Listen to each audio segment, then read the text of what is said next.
Welcome to I Hate James Dobson, a podcast hosted by a homosexual, which is good, and a bisexual, which is even better.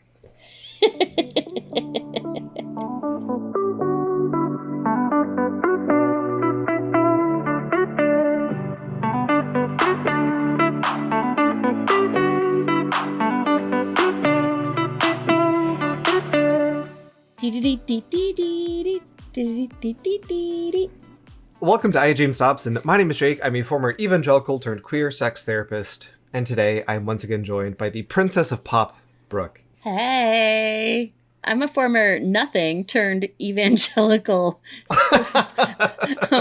expert podcaster. Yeah. Brooke, how are you doing today? I'm doing great. I'm hilariously looking at myself as we record, and I'm wearing two pieces of clothing that like a year and a half ago would have made no sense to me whatsoever. One is this I Hate James Dobson hat that I love, and the other one is this Blackhawks t-shirt.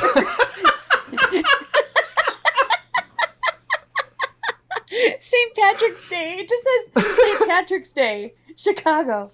Yeah, that's who I am now. Yeah. The fact that it's St. Patrick's Day, I think, really gets me.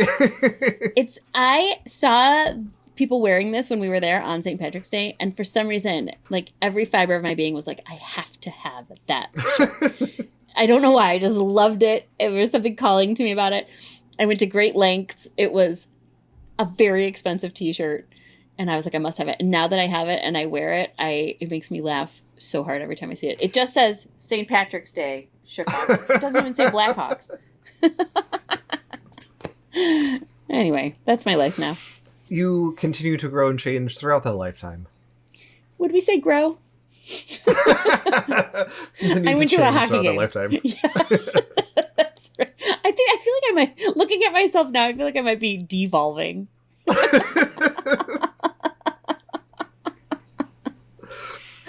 Speaking of fun clothing choices, I am wearing a Dare shirt.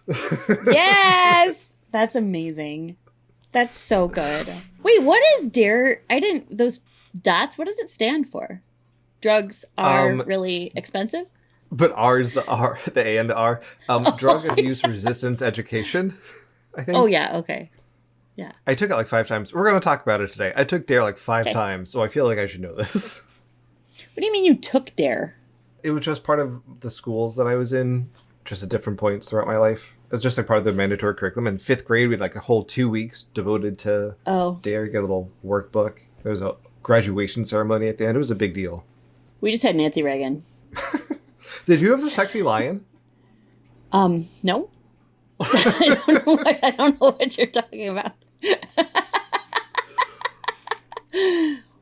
Wait, Dare, why do I kind of feel like I do know what you're talking about? Dare had a mascot at one point who's a big sexy lion. I'm typing Dare sexy lion. Yes! Oh my God, we did have that. That image has not even been in my brain since I was an actual child, but as soon as I see it, absolutely, we had that.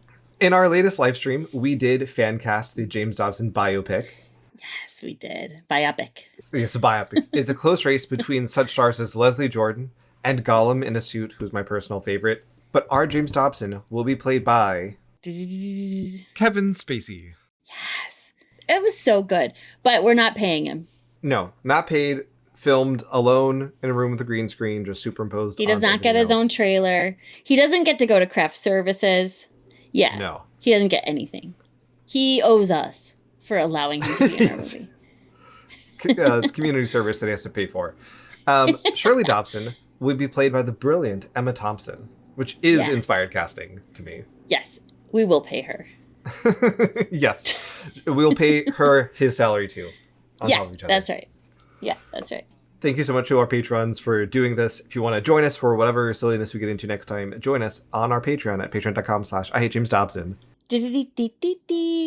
I have our theme song. I have our theme song stuck in my head. Sometimes I'll just listen to the theme song like unedited. You can just find it online. So you can just listen to it straight through. You know what I've always loved about our theme song is just how like peppy it is compared to what we're talking about.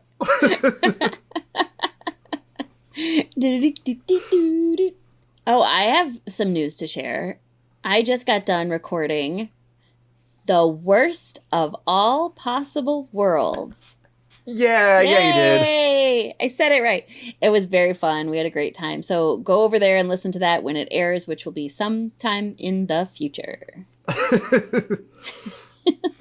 We were talking about it before we started recording. It sounds like you had an excellent time. I personally, just as a fan, am very excited to listen to it. I think the chemistry is going to be so much fun. They were very funny and they were very nice. And the episodes that we listened to were totally bananas. How did I get into this world at all? I don't know, but I listened to 4 episodes of Adventures in Odyssey, and that'll do. That's all the episodes I need. Please, do we have to do any more of them? We're not doing any more of them, right? Oh, boy. Not today. Oh, my God. I know what we're doing, because they talked about it. There's a whole-ass movie coming out. Oh, yes, there is. There's a whole-ass movie coming out. Theoretically. Oh, you're gonna make me watch it. There's a couple movies that I want to make you watch. And also, we need to watch Left Behind. Which one? There's like 4 movies. Whichever one has Kirk Cameron in it. I think there's 2 with Kirk Cameron in it. Okay. We can watch the Kirk's Cameron. Right. In the past, we've talked about books. We've talked about movies. We've talked about books that have been turned into movies. Today, we're going to talk about all of that and then some. I'm going to be telling you the story, the life and legacy of a man named Harold Morris. Oh. You can't have heard of this person before other than when we talked the other day. Okay, listen, let's just let everybody know, because this is going to be hard to pretend. And I just had a flashback, and now I'm having PTSD.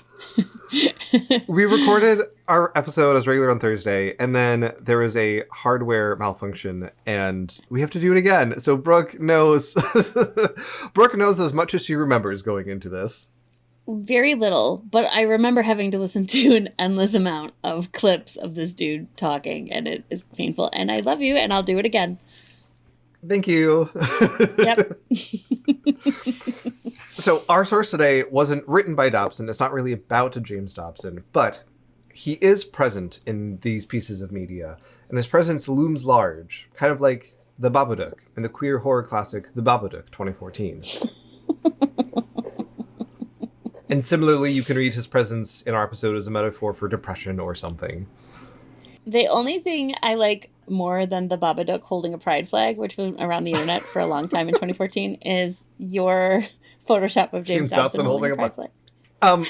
Today we're talking about the story of Harold Morris, as discussed in the book, Twice Pardoned, an ex-con talks to parents and teens. He sure does. We also, as we've talked about, there are books and movies that are made in parallel. So we do have Twice Pardoned, an ex-con talks to teens. Not parents this time, just teens. Just the teens. I have a confession. The movie was actually split into 2 parts. There's now 2 movies, Twice Pardoned Part 2. Jake, I feel like I'm enabling something bad. I worry about it sometimes. You have a lot of media. Yeah. Also, for good measure, he wrote another book called The Law of the Harvest, so I picked that one up too. So today we're drawing from 2 books and 2 movies. The Law of the Harvest means you reap what you sow. Yes. It sounds very ominous, The Law of the Harvest. Like, it feels like Children of the Corn kind of vibes to me. It just means you reap what you sow. Yeah. Not that we're going to form our own community in the wheat field and make our own government. Yeah. The Law of the Harvest says doubters must be exiled. I've been practically swimming in our content today, which is impressive because the material is so thin you could fall through it, and yet I remain buoyant. Boyish? I'll have an old friend, we'll say, introduce him. Ugh. Hi, I'm James Dobson, and I want to welcome you to what I believe will be an unforgettable film experience. The speaker is Harold Morris, who was a high school all-state athlete, and he got into drugs and alcohol, and he eventually found himself in the Georgia State Penitentiary with a life sentence stretching out before him. But Harold was pardoned, as he explains in his book, and now he has an incredible message to this generation of young people, and they're listening. Believe me, they're listening. This kind of story is catnip to evangelicals. It's a bad person, hits rock bottom, finds Jesus, and then becomes a good person. Harold Morris was born to Robert and Lucille Morris on April 21st, 1938, maybe, in Sumter, South Carolina. What do you mean, maybe? I tried to do a lot of research on him, and I looked up He's Now Dead. I found his obituary, and that was the date that was listed. But at later timelines through his life, that date doesn't super make sense, so I don't think that that's accurate. But also, maybe it is, and just there's not great news records of a very minor felon from South Carolina born in the 30s. What? I think people were also like a little looser with some of that information back in the day. Yeah. I'm pretty sure I've told the story about my great-grandmother chipping her birth date off her tombstone with a chisel. Huh, what? I don't remember that. My great-grandmother, people used to buy their like headstones in advance. Mm-hmm. And especially like if one spouse died, and the other one was going to be buried. So like your name and birth date would already be on your headstone. And then all they would have to do is just put in your death date, right? Which is super creepy. Yeah. But she went out with a chisel and chunked off her birth date so no one would know how old she was. Didn't replace it, just took it off completely? Just like in the middle of the night, just scraped it off. Sure. She was one of those relatives I wish I knew. Her husband called her Sassbox. That's incredible. This is not a Sassbox podcast, so I'll let you get back to James Dobson. But he's pretty sassy. Yeah, it's true. He's kind of a Sassbox. His family was poor, and his relationship with the dad was strained. A fact that he alludes to infrequently, but seems to play a large role in his understanding of his life. From the book, Twice Pardoned, quote, "I loved him deeply, but I did not know how to express that love, and neither did he. Our inability to communicate was complicated by the great gap between our ages. He was 48 when I was born. He could not understand why I disliked school and why I hated hunting and killing animals. Because we never understood each other, we never developed a close relationship." Given the Dobson connection, I find it interesting that he talks about how his dad spanked him and how that spanking turned into other types of physical and verbal abuse. Yeah. And then, in what I assume was 1956, Harold's dad moved him to Georgetown, South Carolina. There, Harold attended Winyah High School, which, quote, had a great sport tradition. In sports, I knew I could be a winner. Natural athletic ability and my 6'2", 180-pound frame gave me the confidence and an advantage in athletics. For the first time in my life, I knew I was good at something.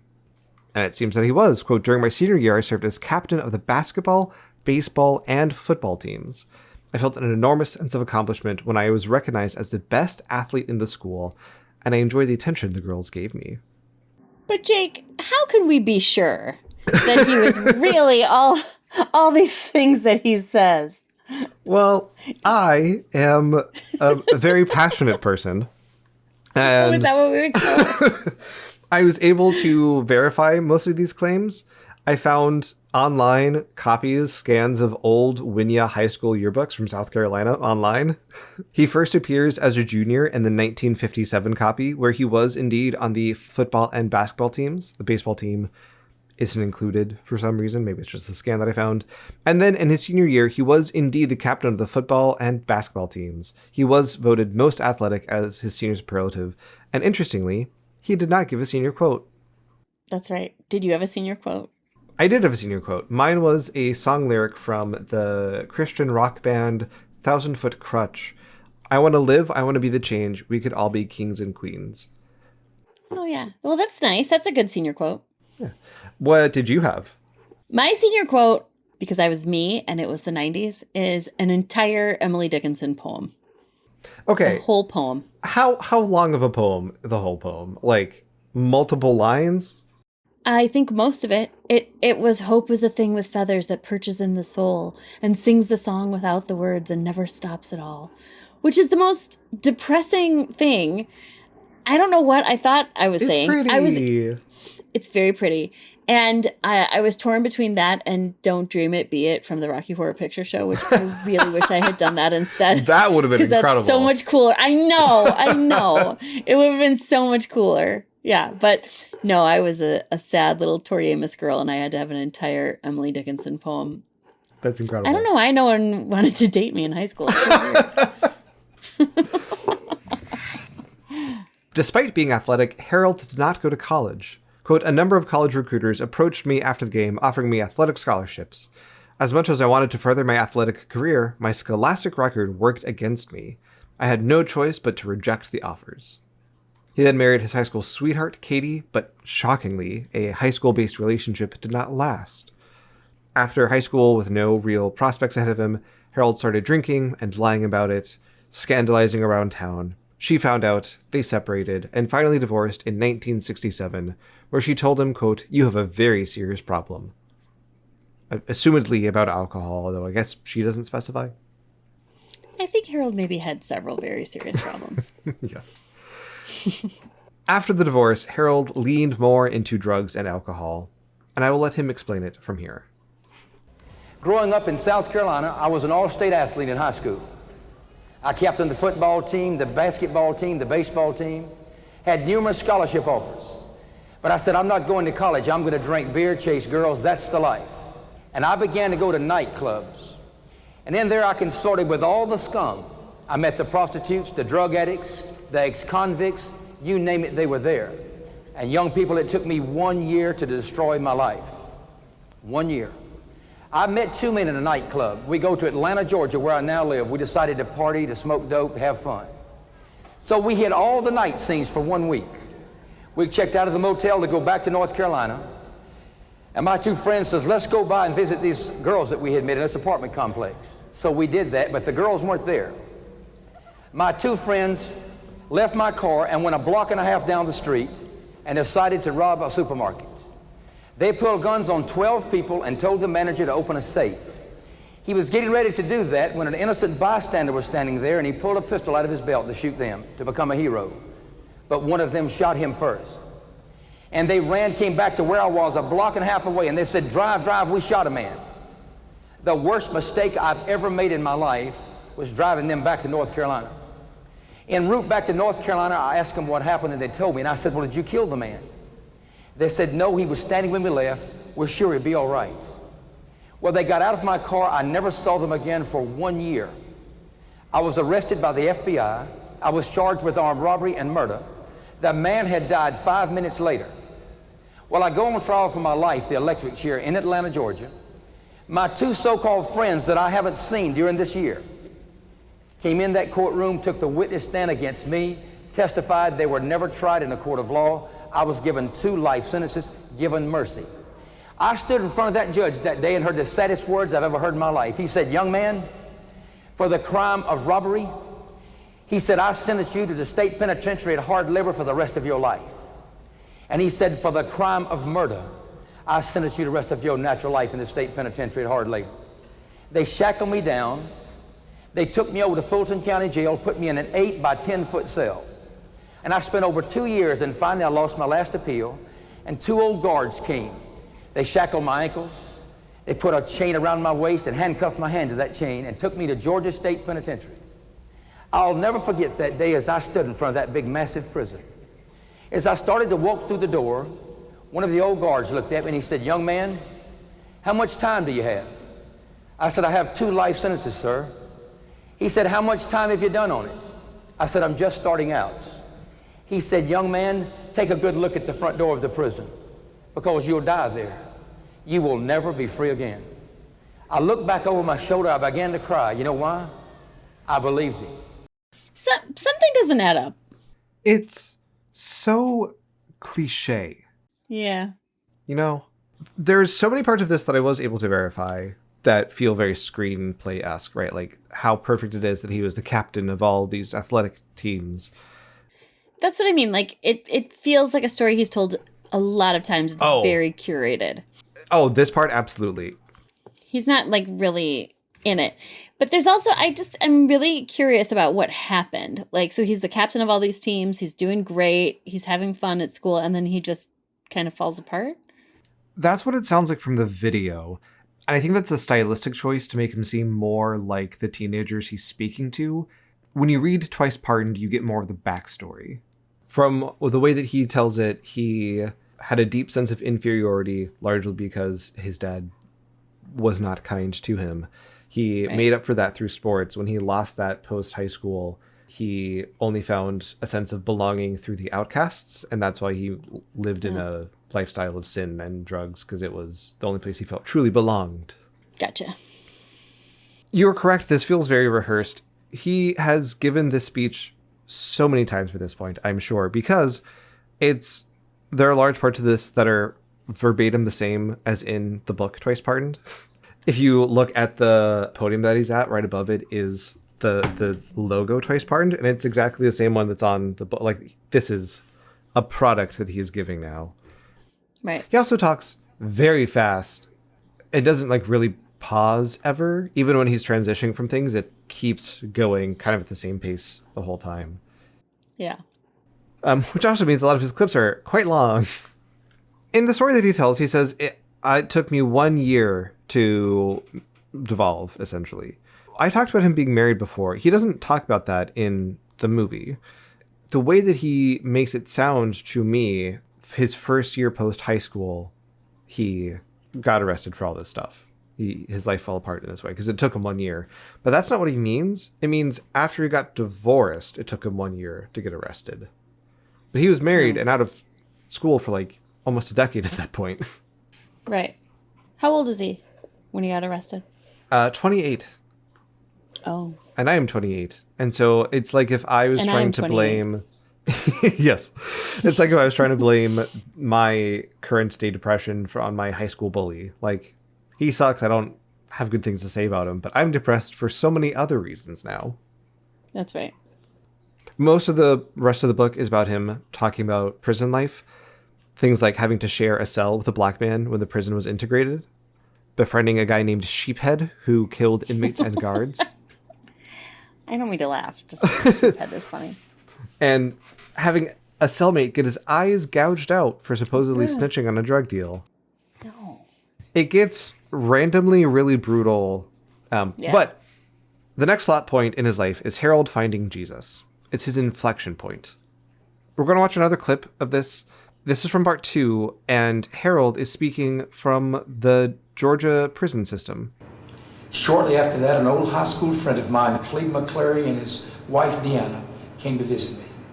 I hadn't seen him in years. I looked at that man. He had on a Marine uniform. I didn't recognize him. He turned, he walked over to me, and I recognized that his left arm was missing, that his left eye had been blown away, that he had had 33 operations to build back his body and face. He had been shot all to pieces in Vietnam. But under his right arm, he had a Bible. And he walked over to me, and he stood in front of me. He just wasn't the same person that I'd gone to school with. He just looked harder, and the smile wasn't there, the happiness wasn't there. But I knew I had something in my life that he needed, and that's what I wanted to share with him. That's the reason I'd come. And I had my Bible and gave it to him and just prayed with him there at the cell. But when he looked at me, he thought he hadn't seen me in uniform. We hadn't seen each other in about 15 years, and he thought that I was from the Salvation Army or something, and I had to do something because I was uneasy too. I hadn't been witnessing and hadn't been sharing one-on-one like that, especially I'd never been in a prison before. And I just knelt there and prayed with him. And he knelt and began to pray for me. I never closed my eyes, and I looked at him and I saw a tear trickle out of one eye. He was praying for me. He was crying for me. No one had ever done that. And I remember walking into that prison and the guard opening the door, and you try to scan everything, but really you just kind of isolate that one person that you're there to see. And I remember seeing all those faces looking at me, and they were wondering, what is this woman doing in here? And, what's she doing with Harold? I was just imagining what they might be thinking. But then Harold appeared, and I tell you, he was the most handsome. I just remember seeing him and thinking, this is the most handsome young man. He reminded me a little bit of Cleve. He really did. And there he stood. I tell you, it chokes me up. He just looked so innocent and so sweet. And to think that he was in there and he couldn't get out. And to me, he just looked like a little lamb. He was just so innocently staring there looking at me. And I went right over to him and I hugged his neck. I thought, no matter what you've done, I don't know that you've done anything. Love can break all the barriers. That is the fakest cry I have seen in a second. Not one single tear. Not the teeniest bit of moisture in her eyes. Nope. Well, we don't want to smudge that blue eyeshadow, Jake. No. It's... Those garage doors aren't going to paint themselves.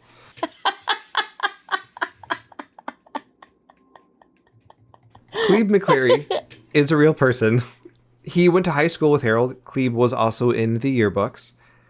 Cleve and his wife witnessed to Harold. He found Jesus, etc., etc.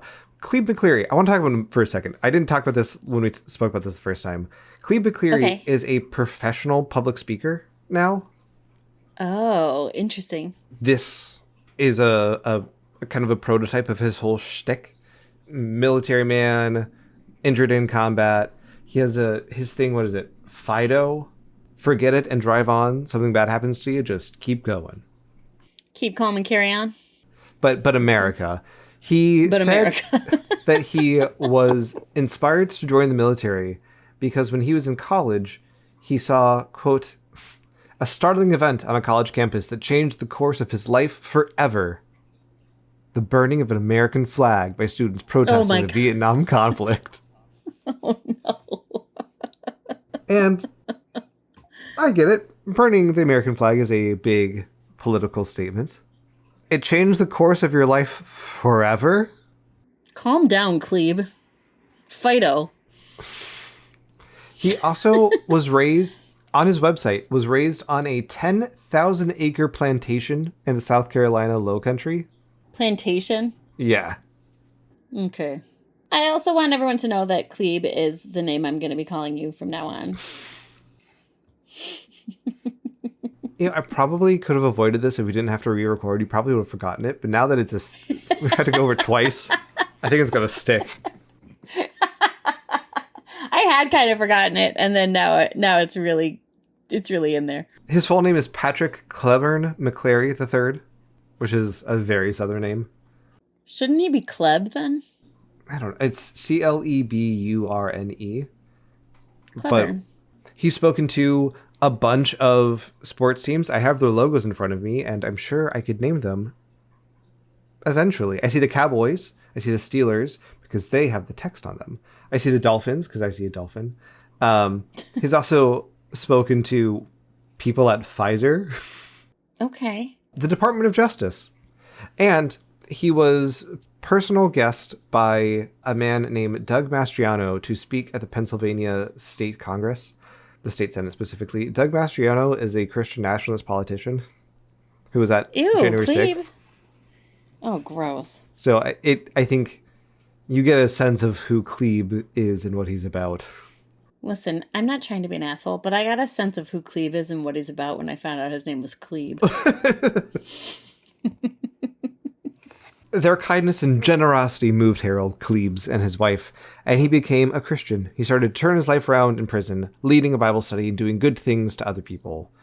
He also credits a young boy named Jimmy, who lived next to the prison, for showing him kindness and turning his heart to Jesus. So in this part of Harold's story, this 12-year-old boy would come to the chain link fence of the prison and talk to Harold, a felon in his 30s, through the prison.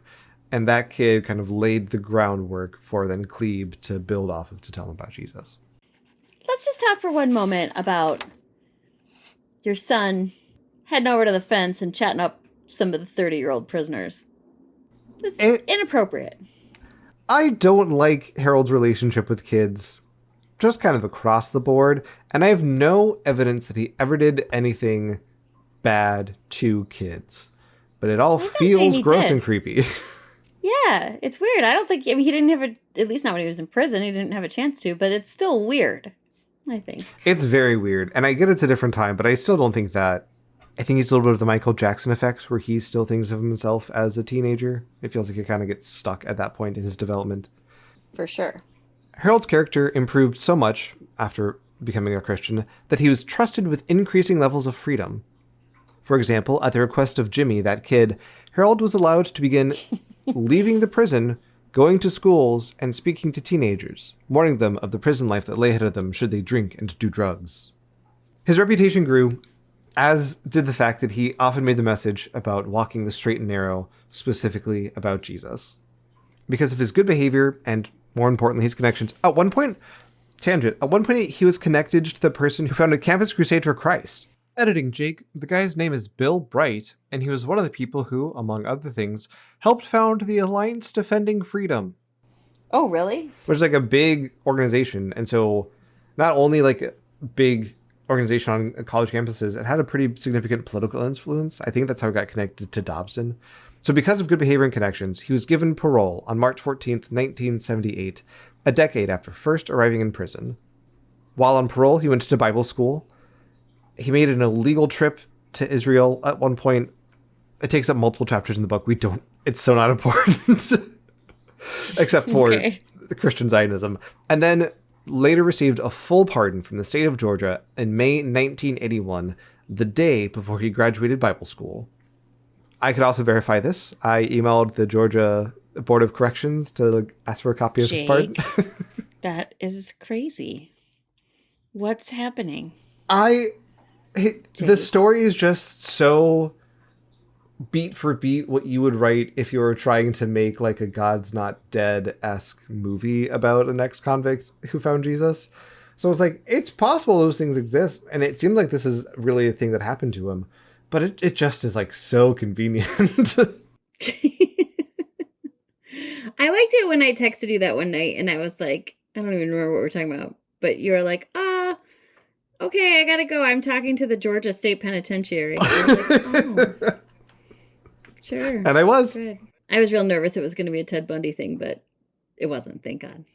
From what I can tell, Harold dedicated the rest of his life to speaking to teenagers and preaching to inmates. So it's kind of the dual parts of his ministry.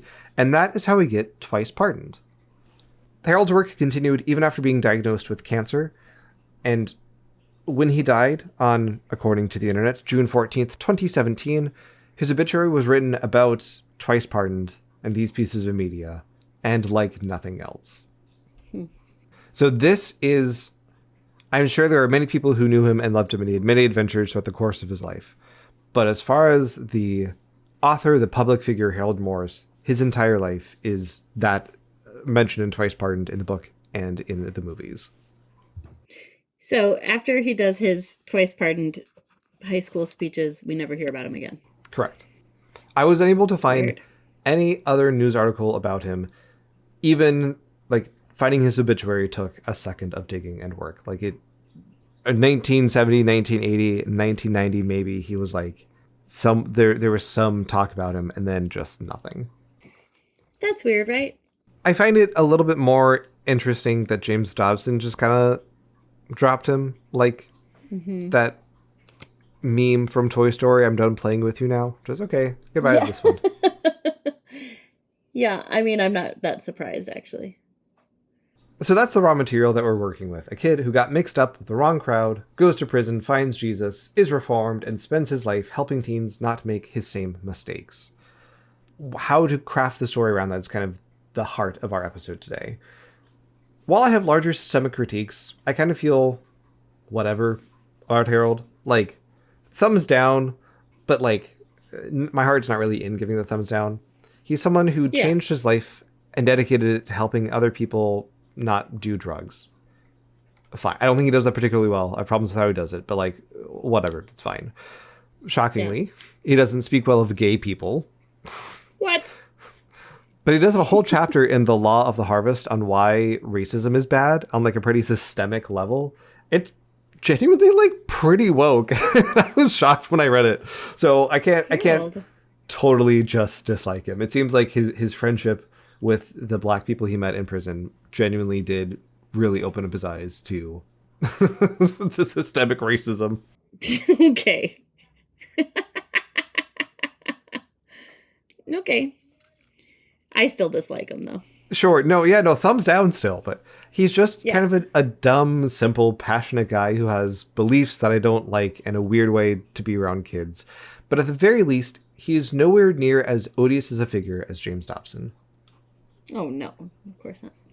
That being said, let's critique him, and this book, and this movie, and this movie, and this book. Yay!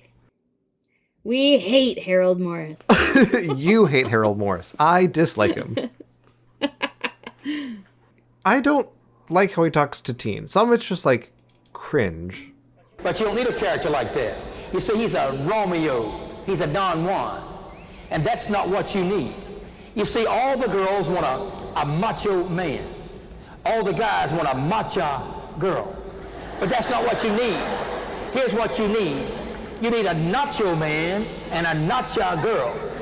That's one that'll stand up and say to Satan, I'm not your man, I'm not your girl, with a lot of cheese on it. What a weird applause line. Yeah. Right? I don't even know what he's talking about. In this part, he's giving relationship advice. I mean, his relationship advice basically is don't have sex, which isn't really related to not doing drugs. Right. But it's not just the cringe that I take issue with. He gives big, peaked in high school energy. Yeah. It is not hard to be the coolest kid in school when you're a 40-year-old man. Which he may have been when he was in high school, too. Yes. If the birthday I found online is right, it does mean he graduated high school at 20 years old. He's overall trying too hard to be one of the cool kids. So usually then he could befriend the losers and teach everyone a lesson in personal worth. It's a very Disney Channel, very special episode kind of vibe. As presented here. I think the one major problem with young people today is inferiority complexes, just like Harold Morris had. And I've been in over 500 high schools, and they're all the same. I walk in, and the president's student body comes up. Mr. Morris, got to get some information. I'll be introducing you. And there's the head cheerleader. He dates her, and the jocks follow me around, and they stay with me close by, want to hear stories, hear things about my life. And then I asked to spend the day there. I love to do this. And they said, would you eat lunch with us? So I go in the cafeteria, and this is my favorite time of the day. Dr. Dobson, I walk in, and there this is it. They got their own table. A little fat, unattractive girls don't know how to wear makeup.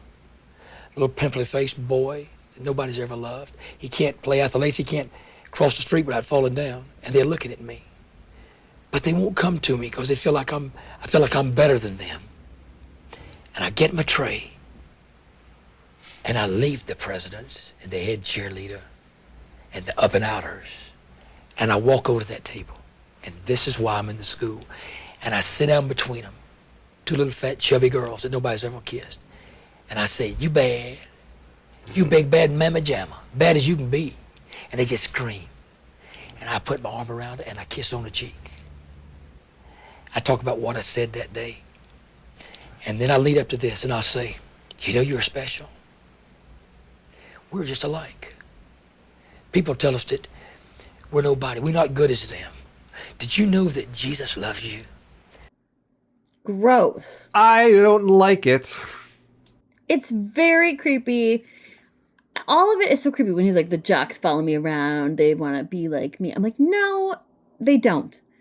Again, it's not very hard to be the coolest person in school when you're a 40-year-old man. Or when you have a prison story to share. It's not because he's just inherently cool. Like, he's not just some guy that wandered into their school. Like, well, sure. Yes, I think the reputation helps him. But also, like, there's lots of stories about teens falling for very middling adults just because they're older and therefore cool to teenagers. Yes. The fat, chubby girls that he dares to kiss on the cheek while they're at lunch in their high school, that is so revolting. It's so gross. It's so gross. Imagine someone saying that in 2026. He'd be arrested as soon as he walked off. You should be arrested. Again, I have no evidence he did anything untoward to children. That's just creepy. Yeah. There's a pretty pervasive theme in the books and the movies of him just objectifying girls. Like, he has that real like smile on his face about it, but kissing them on the cheek. In The Law of the Harvest, he writes about a girl who disclosed suicidal ideations to him, and he replied with, "Honey, you're a beautiful girl. Why do you want to take your life?" He often remarks on the attractiveness or not of especially the teenage girls that he interacts with. Revolting. This is him talking about an ugly girl when he was in high school. Oh my God, I can't wait. To girls, beauty is the most important thing. Appearance is so important. Now, when I was in high school, I was the meanest student there. One day I told this girl, I said, you ugly. And she looked at me and she said, well, beauty is only skin deep. And I said, honey, with you, ugly goes all the way to the bone. Again, weird applause line. And I don't like his fag scent. No, I don't either. Also, he's enjoying this, right? Very he's not much saying, so. I felt terrible about it or I feel terrible about it. He's saying, like, listen to this funny joke I said when I was a teenage bully, because I still am. He goes into more detail about this exchange in The Law of the Harvest. There are paragraphs of insults piled together. Some selected ones, quote, she was so ugly her boyfriend took her to the beach and the waves wouldn't come in. And she was so skinny she got a run in her pantyhose and fell through the hole.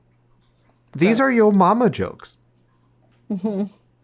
But this is a redemption arc. This is a positive thing. He writes, quote, let me tell you about her today. She's married, has 2 kids, and today she's beautiful. You know why? Oh my God, thank God. She always had a beautiful personality. She had character. She cared about her appearance. That equation, beauty equals happiness, does not always prove to be true. I'm sorry, I've gone to another planet. like he's just hammering on this idea that, like, that is a woman's worth. It reminds me a bit of, like, as a therapist sometimes, or maybe just not even as a therapist, but sometimes when people sort of regale you of, like, sober people with the stories of when they were drinking, or a lot of times people with disordered eating will get really detailed about what that looked like. And it's a way to sort of be in it again and relive it again, right? And it can clue you into the fact that they're probably still in it to some degree, right? And that's what this feels like. Is like, I'm going to frame this like, oh, I so messed up and such a jerk. But really, like, I want you to know how cool I was and how funny I was. Yes. And when he was in high school, he wasn't one of the outcasts. He was one of the popular kids. And so it feels like a little bit of like redoing what he messed up on. Like, since now that I've learned, I wish I would have reached out to the outcast more. I think. Like, that's what it reads as to me. It just feels like it's about him, really. It's about his ego. It's about performing. It's less about actually doing the care of people. I've tried to create a narrative. I've tried to craft kind of one line of thought to follow, as much as it sometimes doesn't always feel like we're following one line of thought. But that's not what reading these books or watching these movies is really like.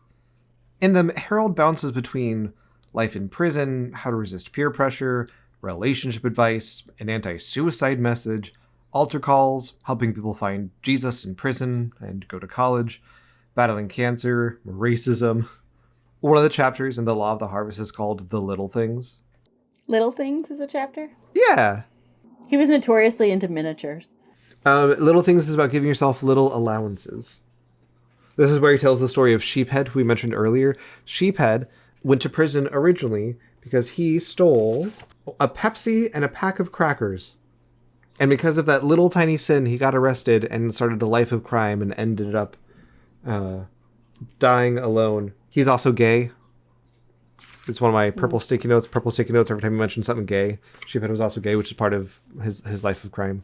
So, steal a Pepsi and then it'll become a gay drug addict in prison.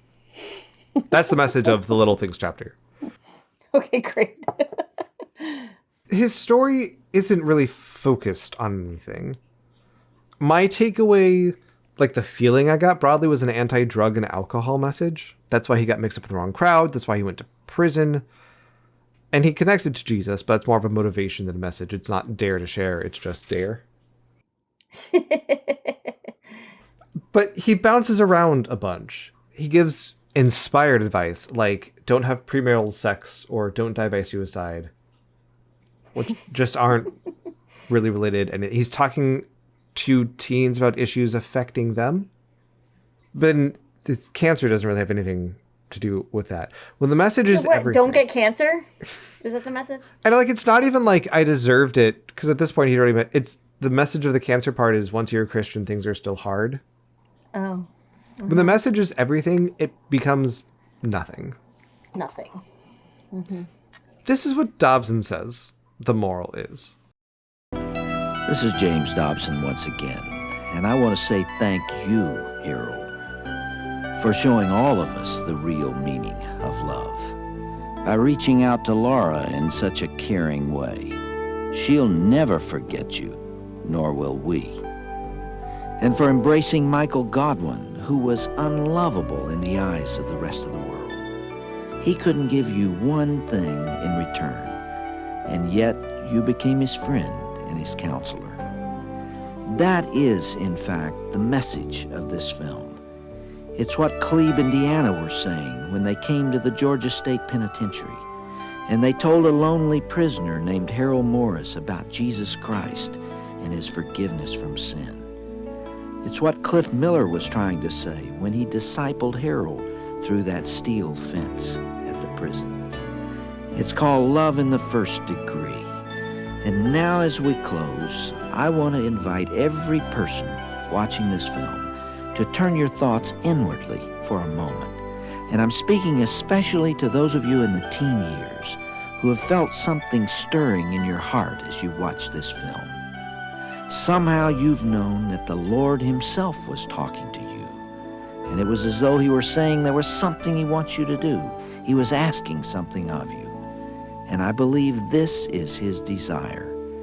You see, the adolescent years can be a time of great selfishness when young men and women think only of themselves, and they wouldn't consider giving to someone like Laura, or meeting the needs of those who are unattractive, or someone who's a social outcast for one reason or another. And yet that is precisely what Jesus wants of us. He said, when you do it unto the least of these, my brethren, ye do it unto me. That is the message of love that Harold has shown to us so graphically in both these films. And I hope you can find room in your heart now for those who need your loving touch. That is the greatest experience in living.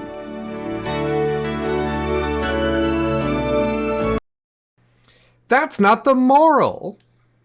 That's not what these movies are about. He's just wrong about the movies he created. Yeah. He's just lost the thread. Part 1 doesn't talk about being nice to other people at all.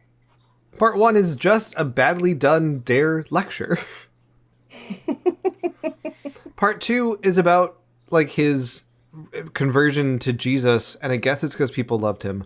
It's also not really about that either. And it's also weird that it's just be kind to people and not tell other people about Jesus. It's just a message of love, which is so not Dobson. Yeah, it makes no sense. Also, I didn't like it when Dobson said loving touch. Yeah. I don't like when Dobson said, period. I don't like Dobson. I don't like James Dobson. New podcast. It's the G-rated podcast. So he bounces around. That's not the moral of the story. What is? I think we have to go back to the fact he's talking to teenagers and parents sometimes, but mostly just teens. I think the primary message is an anti-drug and alcohol message. I think that, at least to Harold Morris, is why he's doing this. I think that disconnect is Dobson's influence. We'll talk about that at the end. If we're going with the idea that this is primarily an anti-drug and alcohol message, let's talk about that. We've made jokes about it. I'm wearing the fucking shirt, but this feels very dare to me. And I mean that pejoratively. Yes. But wait, I want to back up for a second. Yeah. Why do you think Dobson would have kind of moved away from that and tried to create this false narrative? I don't know. That's what I've been stuck on when I've been writing this. I don't understand why that shift would happen. Weird. Yeah, no, I don't understand. Why do you think it would be uncharacteristically love and peace about it? I don't know. There's something about this all just feels like there's a piece missing to me. Mm-hmm. I think I said that before. But it's Dobson's really trying to change that narrative, and now I'm seeing it more than I did before of it's not about loving each other. It's about this guy went to prison and he was a drug addict and then he found Jesus. And he didn't go to prison because he was unloved. He had issues with his dad, but specifically in high school, he talks about having friends. He got married. He talks about having good influence. Yes, he started drinking in high school because he went to parties and stuff, but he also talks about having friends who didn't, and he actively chose to associate with the wrong crowd. Not that he was excluded from the kids who didn't drink, the good kids, right? Right. Him going to prison is not because people didn't love him. He actually didn't tell his family that he was in prison for years. And when they found out, they're like, of course we love you. What are we talking about? We were so worried about you the whole time. Like, people did love him. But that's not the message here. I wonder if his story is just like a little too hard or a little too edgy for Dobson, right? Like, I don't know, all the drugs and the alcohol and sheephead and like all this stuff. It feels very like it's getting a little out of Dobson's territory. I mean, he does go on to interview a serial killer, but whatever. Right. Like that makes sense. But this is the same theological movement that would evolve into. There's multiple books now that exist by evangelicals about like the sin of empathy.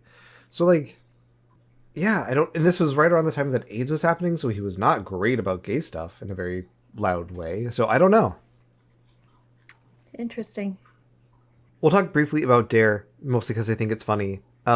Dare is don't do drugs or you'll die. Yeah.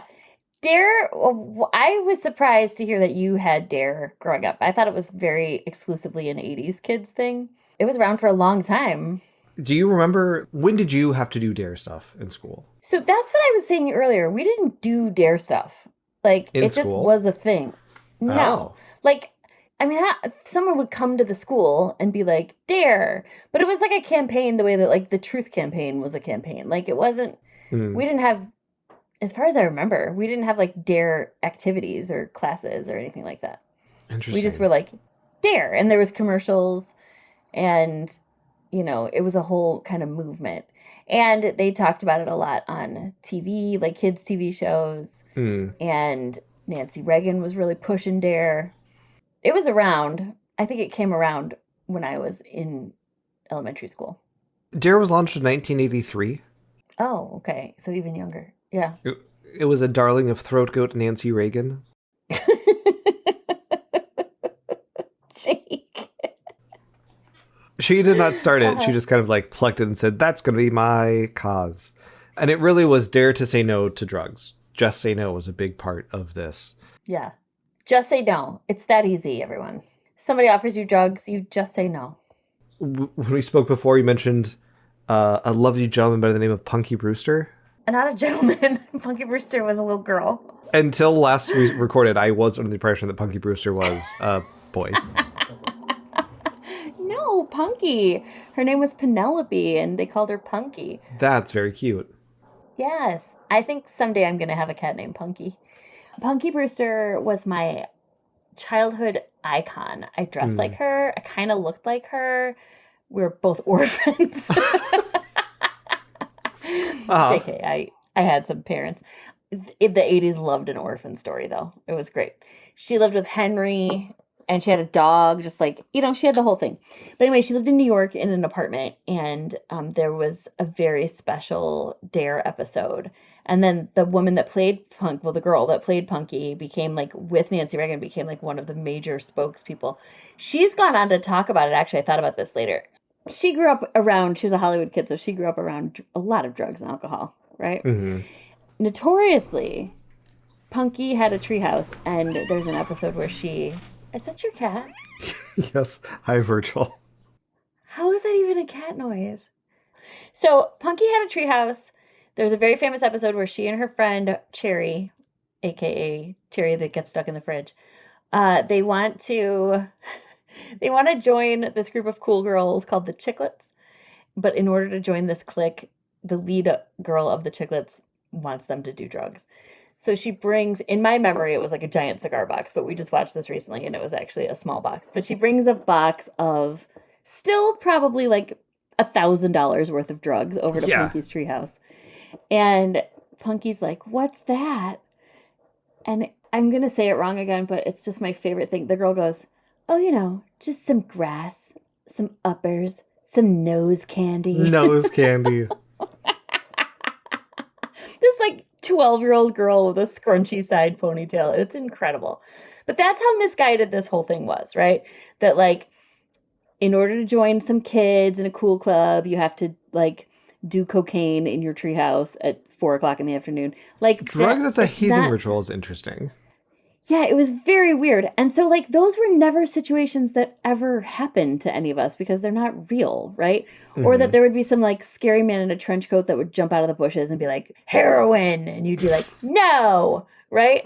Like, to a, like, 7-year-old. Like, that's, you know, and it never, ever accounted for, like, it could be your sibling or your best friend. Anyway, that was Punky. She was incredible. Oh, and Punky's famous phrase was Punky power. So she would like do things like say no to drugs, and then she'd go Punky power. And then at the end of that episode, but I can't find it anywhere on the internet. So if anyone can find this, please send it to us because I'd love to see it. It used to be on YouTube. Editing, Jake. Don't worry. I found a rip of it on Vimeo. At the end of that episode, the episode ended early, and then it just cut to the actress herself doing a big parade with Nancy Reagan. I believe on Nancy Reagan's shoulders, but that can't possibly be real. But in my brain, that's what it was. Editing Jake, this is almost correct. The episode does end early and follow the adventures of the real actor playing Punky Brewster around town. She does lead a parade and is on somebody's shoulders. It just isn't Nancy Reagan's shoulders. Anyway, there were very special episodes, drug episodes, on every sitcom. They loved doing special episodes. And they were all ridiculous.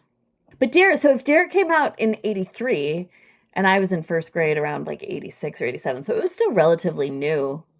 When, you know, that's why we didn't maybe have like the same kind of polished stuff that you had. Polished turds. Yes. I mean, it's interesting that it went from like very special episodes to like a formalized curriculum.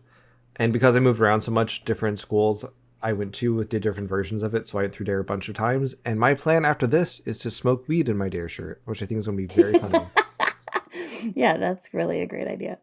Dare was an abstinence only campaign. A just say no, literally just say no, which is about as effective for substances as it is for sex, which is to say, not at all. Not effective at all. There's even a study in 1998 that found a slight uptick in substance use from kids who went through DARE programs, although the methodology of a lot of these studies, it feels complicated. Yeah, we know it doesn't work. I think that's really interesting timing because that would be when I was in high school. So we would be the kids. Like we're the first sort of test group of kids for DARE. Mm-hmm. And then in 98, I was like a senior in high school. So yeah, I can attest that like it didn't work because it wasn't an education. Nothing that they talked about when we were little was anything that any of us were presented with when we were in high school, you know? Yeah. So it was like stupid. Also, DARE, when I went to grad school to become a therapist, DARE was listed among like programs like that absolutely do not work. It was like conversion therapy. I can't remember the name of this, but like make your client get reborn through a blanket and DARE. These were the big three that were like, nope, these don't work. These actually cause harm. Where DARE had this abstinence only approach, a just say no, there's another model that is also kind of used through the Harold Morris version of things, and that is a scared straight approach. Scared straight is, hey, let's give you all these graphic details to try to scare you to not do these things, not do drugs, not do crime, whatever. It showed up in a couple different ways. I believe there was a show called Scared Straight where they threw kids in prison and then it showed them having mental breakdowns. Oh yeah, it started with talk shows. They would have these kids on a talk show and then it would be like, surprise, you're going to prison today with this drill sergeant. That feels very Dr. Phil to me. Yeah. But it was before Dr. Phil. It was like Jenny Jones used to do it. And it would be like, this kid swears at her mom every day. And then the first part would be the kid comes out and she's unruly and whatever. And then like a drill sergeant comes out and is like, guess what? You're going with me today. And then they would like take them to prison or those like the wilderness places. Yeah. The troubled teen industry, which we've talked about before, especially in our Love Must Be Tough episodes. It's interesting that Dobson's just kind of like, I mean, it's a moral panic. So it makes sense that a person grifting on morality would touch this, but it's just like all these things Dobson has his fingerprints all fucking over. This is the Harold Morris version of Scared Straight. You don't want to mess with that stuff, and I promise you don't want to go to prison. I was visiting two friends in 1979, and I heard them talking about a young boy. They said that he had broken in a drugstore. that he had taken the drugs, tried to kill himself, OD'd, they saved his life, pumped out his stomach, that he was in the local jail, that he comes from a wealthy family, but his family had disowned him, that he'd been in so much trouble, kicked out of every school in the county. I went to that jail, and I asked to see that young boy, and they locked him in a small room with me. He was the most filthy looking sight I've ever seen. You could smell him as he came up to you. And he looked at me and he said, "Sir, everybody thinks I smoke marijuana, but I've been snorting cocaine since I was 13 years old. You see, I hate my dad. He gives me the money to buy it. He didn't care about me. And I'd kill him today if I could get to him.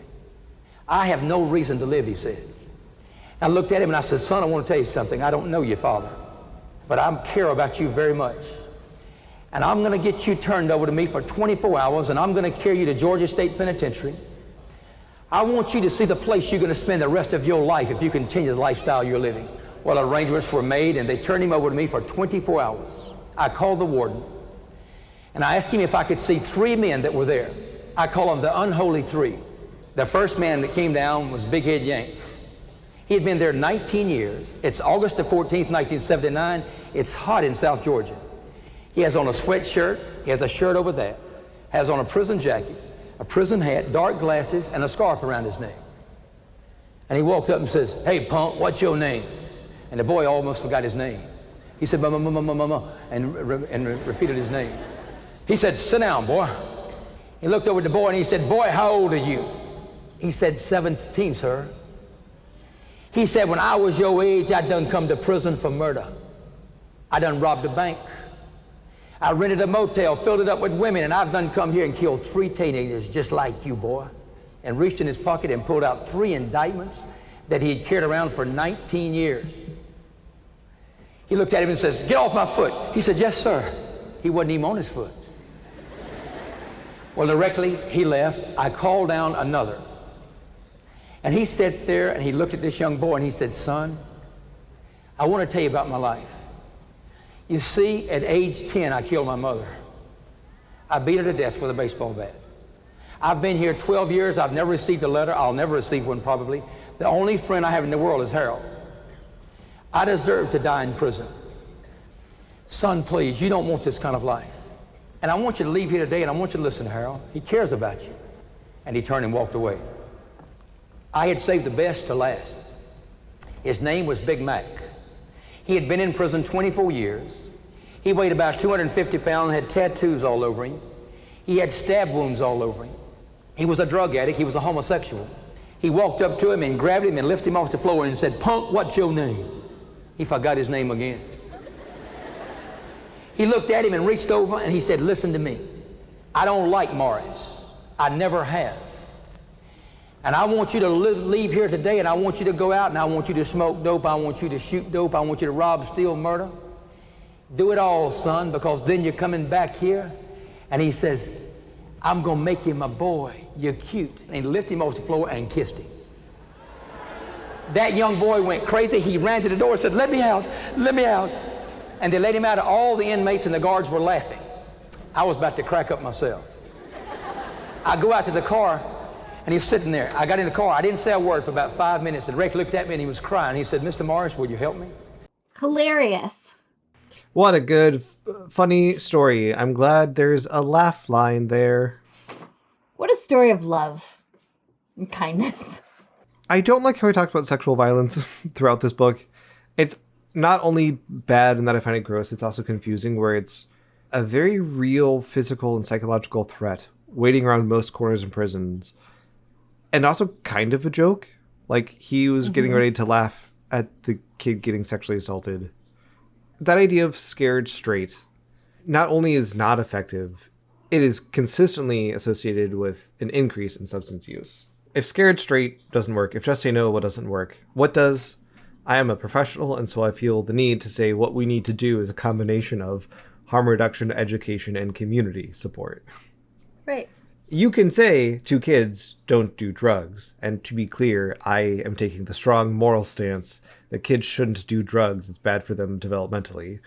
But there needs to be more, because like sex, some kids are already doing them. Right.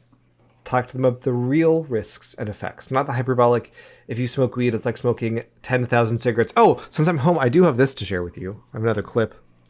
When I think of drugs and alcohol, I guess I think of marijuana as well, because marijuana is the second most preferred drug by teenagers. 5 marijuana joints is equivalent to 112 tobacco cigarettes in your lungs.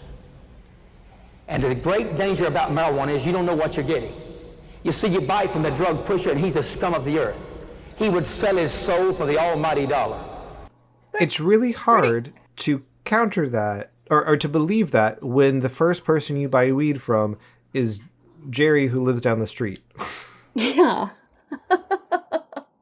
Right, so when kids are presented with this hyperbolic bullshit, they might not know what the truth is, but they can very easily figure out that that's not true. Mm-hmm. When you build this straw man argument, doing drugs is edgy and transgressive and this thing that you do because you're in, you know, those fucking Puritans are just bullshitting you. As opposed to, they do have real risks for kids. And adults. When I was in high school and kids smoked pot, they didn't give a shit if I smoked pot or not, right? I did with them because otherwise I had to be sitting around with a bunch of kids who were smoking pot, right? So I was like, they were never like, do it. They were like, whatever, it's fine. But then I was like, well, all right, but this is going to be boring if I don't. So like, I wish there was some education on the adults end, like for adults, about what's really like happening and what it looks like in reality. It's the whole 80s DARE program was such a like old person idea of how drugs were functioning among kids. Yes. It was like so fictional. Yeah. I don't know that this movie would be shown in a major way today, but in the era of fentanyl and especially the accessibility of weed, you really have to change these messages, even if it's some variation of them, right? Talking about how fentanyl is incredibly risky is true and important. What do you do about it? Yes, don't do drugs. And for people who are going to do drugs already, fentanyl strips. Getting your drugs tested is a relatively easy and cheap thing to do. Getting trained, and Narcan use, which is a pretty accessible thing for a lot of people to do. The bars that I go to have Narcan on hand, and people who work there are trained to use it because it is a bar. You're not allowed to do drugs in the bar, but they also recognize people do, and we don't want people to fucking die in our bar. Right. Yeah, I mean, it's just like you said, it's just like abstinence education, where there's this thought that if you give kids condoms or you teach them about sex, then you're giving them permission to go do it. It's like they're going to go do it anyway. So they should do it with condoms, right? Or this sense of like, if you teach kids not how to do drugs, but about drugs and like what to know, what to look for, what is an overdose, what is like all of these things, then they're just going to be safer. Yes. Much like with sex ed, there is really good evidence that teaching kids these things with a degree of detail actually prevents them from doing it, right? I choose not to do methamphetamines, not because Nancy Reagan told me not to, because I understand the risks and also the fact that it seems really fun, and I don't think I want to let myself feel that way and then never have it again, right? I understand how it could be addictive from what I hear. So, but just this education is wrong, here's how you educate them, I think falls short. The bigger critique that I have of all of the ways this story is told and the James Dobson involved is the hyper-individuality. If you are doing drugs, it's because you weren't smart enough to say no. It's because you gave into peer pressure. And you have agency there. But I think it's really exemplified by Harold Morris with this clip. That day, I was the 115th person to enter that room. The beds were triple decked, 18 inches apart for the murderers, the robbers, the rapists that are unwillingly thrust together under those conditions. Young people, don't feel sorry for me. I got what I deserved. I consorted with the scum of the earth, and I became as they were. According to his own narrative, he didn't deserve it. He didn't kill that guy. He was imprisoned falsely, wrongly. Maybe he thinks he deserves some kind of punishment for his sinful lifestyle, sure, but not 2 life sentences. Like, he specifically didn't deserve it. And substance use is not just an individual problem. Education is an important part of this, but substance use is systemic. It is a global issue. and individual education is not alone going to fix it. Community is a big part of reducing risks in youth substances and other maladaptive behaviors like crime. It not only deters kids, it gives them resources should they start using substances. To his credit, this is what he was trying to do with kids. The reason that he went to sit with those ugly girls, fat ugly girls at school, was to try to show them that he cared, to create like connections with people. And he's right in general that too often a kind of meaningful adult figure is lacking for kids. Also, kids are bored. Mm-hmm. Especially in, I've described the place that, for instance, I went to high school as built for cars and not for humans, because there's no sidewalks, very few sidewalks. And where are you going to go? The Walmart? You can walk from the Walmart to the Panera. You can go from the Panera to the abandoned Kmart. But those aren't like social spaces. Those aren't gathering spaces. It's not a place for kids to be and hang out. And so when I was a teenager, we would hang out at Denny's for like 5 hours. Or we would do that thing called Cruise the Strip, where you just drive up and down this like stretch of highway over and over and just like talk to other kids. But there's like nothing to do. I mean, we had malls, I guess. You could walk around the mall, but like... Malls don't exist now. No, I talked to my nephews once, and it's like kids don't even socialize in the same way anymore. Like, they play games online and stuff, but they text and they do stuff, but they don't just like go to each other's houses and sit around. Like, well, at least those kids don't. But COVID had a lot to do with that. Yes, this was a trend that was building for a while. The way that capitalism destroys third spaces, which we've also talked about, and also COVID fucked everything for kids, for a lot of people, but especially for kids in that socializing way. I think, yeah. So that individualistic approach is not very helpful. We see that with Dare. We also see that with how he talks about prison. Throughout these movies and books, but especially in the book Twice Pardoned, Harold talks about the inhumane and often illegal ways that he was treated. He writes, quote, "Were an animal housed in such quarters, charges of cruelty would be brought. From solitary confinement to starvation to humiliation to rape to overall violence, prison isn't just a place you want to avoid." He also talks only once about how penitentiary brings to mind ideas of rehabilitation, but that's not what it does. This story is rife for talking about criminal justice reform, right? How to make sure a person isn't wrongly imprisoned, how to make it more rehabilitative. It shouldn't take the fucking James Dobsons of the world to intervene on your behalf to get a pardon, even though how that's largely how these things happen. The 2020s version would be having Kim Kardashian intervene on your behalf, I suppose. Maybe he deserved to be taken off the streets. We can debate the deservingness of punishment or restorative justice or whatever, but he didn't deserve to be tortured like he was. Right. We're coming to the end. We haven't really talked about James Dobson that much. He's... Oh, that's too bad. And we're done now. He's kind of a postscript on our episode. Harold started his speaking tour before connecting with Dobson. Focus on the Family got rights to publish the book Twice Pardoned, as well as make these 2 movies. Interestingly, they aren't the publishers of the other 3 books that Harold Morris writes. I only read one other one. I'm not crazy. Something happened. I don't know. I think it was the Bundy of it all. I think it was too. There's only room for one bad person. Also, Bundy's just so much better of a story from the Dobson point of view. Absolutely. The framing device, I guess, of the second movie is Dobson interviewing Morris. I made a supercut of all of Dobson's questions. I'll insert them here. You were all state when you were in high school, is that right? Yeah, why did you rebel under those circumstances? You know, having so much athletic potential, going on to college and so on. Why did you identify with the rougher crowd in school? Did you ever dream in your wildest imagination that that rebellion was going to lead you into prison, a life of crime, all of the conflict that it created? Did you understand that? Did you realize you were playing with fire? Or did that come as a shock to you when it happened? Oh, it was a shock. Harold, they took you after the appeal process had run its course into Georgia State Penitentiary. What was that first night like? You can still feel it today, can't you? Yes, I see tears in your eyes right now. I'll never forget where I've come from. Twice pardoned. I've only been pardoned once, Harold, but I know the full impact of that. Now, you walked out of prison as a free man. I know that you're sensitive about that today because not every Christian in prison has been released, as you were. And therefore, you have determined to go back into those prisons to do what you could to help others who are trying to live for him. Tell me about Michael Godwin. I know he is one of the men that you discipled. That is one of the most exciting stories I've ever heard in my life. You know, we've been talking about the crises in your life, and there have been a lot of them. But walking out of that prison a free man did not end your troubles. I think there are people who believe that once they accept the Lord, that there'll be no more stress in their lives. And you're a walking example of the fact that that's not true.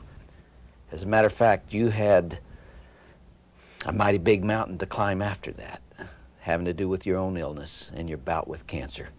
Explain what happened to you, and especially to your throat. Now, you have been free of cancer for a couple of years, haven't you? Yes, sir. 2 years. 2.5 years. Right, 2.5 years. And now, Harold, your greatest burden is for the young person that's hurting. You said you had a heart for hurting people, and I know you do. But you have a special love and a special burden for teenagers, and you've really dedicated your life to them, haven't you? Tell me about that. These aren't good questions. He's not a good interviewer. It's not very conversational, whatever. And again, what's the message here? Drugs and alcohol are dangerous and can land you in prison? That's not really what Dobson's talking about. Trust in Jesus? I mean, not really. They're Christians, but this one doesn't end with an altar call. The first one without Dobson does. Dobson's always so, like, middling. Like, yes. He's just, like, he doesn't want to really, like, he doesn't, like, go hard, like, in a crazy way, like Bill Gothard, right? And he also doesn't, like, he's not neutral. He's just, like, nothing. Like, his speeches and his everything, they're just nothing. I think that that's a big part of his appeal, though, right? The stuff he believes is crazy and outrageous and awful and evil and horrible. But he says it and juxtaposes himself with, for instance, the Bill Gothards of the world, so that he appears like the reasonable alternative.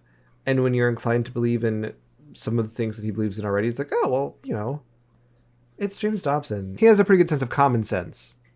Right. Yeah. No, he doesn't. No, he doesn't. He had a lot to say about parenting.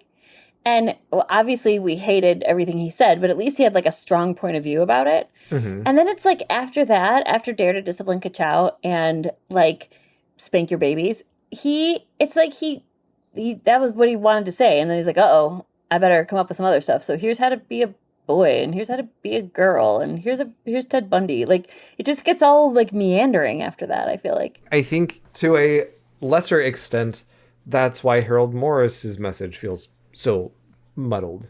He said what he wanted to say, and then he just kept going. Yeah. It's notable and somewhat sad to me that in this story, Harold's kind of a prop. He had agency. I'm not trying to say he was like tricked by Dobson. No. But also, it's telling to me that the first name in the opening sequence of these movies isn't Harold Morris, the guy whose life story we're discussing. It's Dobson. It's also Dobson who gets the last word in the movies and gets it wrong. James Dobson took a middling ex-convict, co-opted his life story, and forced a confusing and haphazard narrative onto it. He played the sensationalist parts of the story for attention, but did nothing with it. You were just talking about this, but it's striking to me how not good Dobson is. And like, yes, obviously, morally, the show's called I Hate James Dobson. I disagree with him on most things. But just stylistically, as a person who thinks a lot about crafting message and telling stories, Dobson's not good at that. His arguments are weak. His points are confusing and unclear. His aesthetic sucks. We didn't talk about this. His haircut in this movie is my least favorite haircut that I've seen on James Dobson. And that is a tight contest. He looks like a Simpsons drawing. He does. Oh my God, he does. James Dobson looks like if The Simpsons drew a picture of James Dobson. I don't quite know how else to explain it than that. That is exactly But that is what correct. he looks like. His hair looks like you could draw the zigzag. Yes. As a peer in the realms of psychology, storytelling, and being a human fucking being, I hate James Dobson. I'm starting to kind of like him, actually. Okay. Hey, new heated rivalry coming up. We'll make it work. JK, I hate James Dobson. I feel, actually, by the end of this today, I feel absolutely nothing about Harold Morris. Yes. And I love Punky Brewster. I want to be sure to thank our amazing patrons who are legitimately, officially certified haters. Thank you to Will G, Amber, Ben, Betsy C, Bunny with a Switchblade, Kiara T, Kaylee Ann, Cardamon, Chad S, Crystalline, Des, Drew, L, Jerry L, Hannah B, Helly R, Jamie B, Jared B, Jen F, Jenna KD, Jennifer A, Joanna, Julie Beth of Tarth, Cami, Carissa P, Katie M, Christopher W, Lindsay D, Margaret H, Megan, Melody B, Melody S, Mrs. M, Peter H, Rachel H, Sawyer N, Sean L, Spruce Stacy, Timothy D N, Tora W, Tyler M, Unwritten Page, and Ray. You all allow us to keep making the show better, and I love you all very much. That was very educational and slightly disturbing, and I liked your Dare shirt. That was my favorite part. Thank you. I'm going to go from this, feed my cats, and then go smoke weed in my Dare shirt and I will feel like the coolest kid in high school now. Send me a picture of smoking a joint in your Dare shirt. Okay, bye readers. Bye, Clebe. Clebe.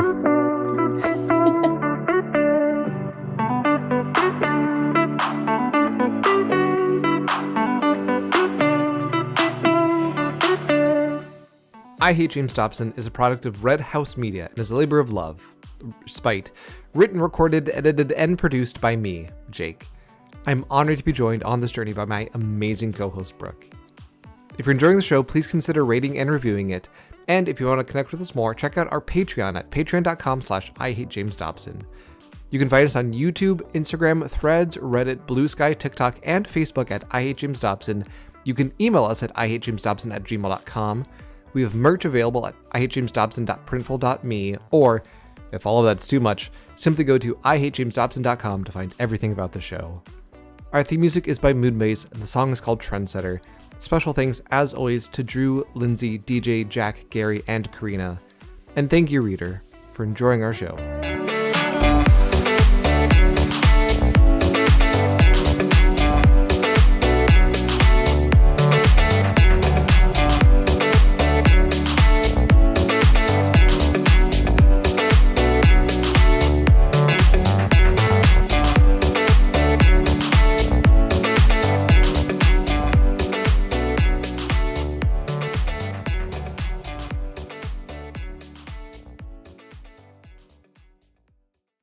Are these drugs?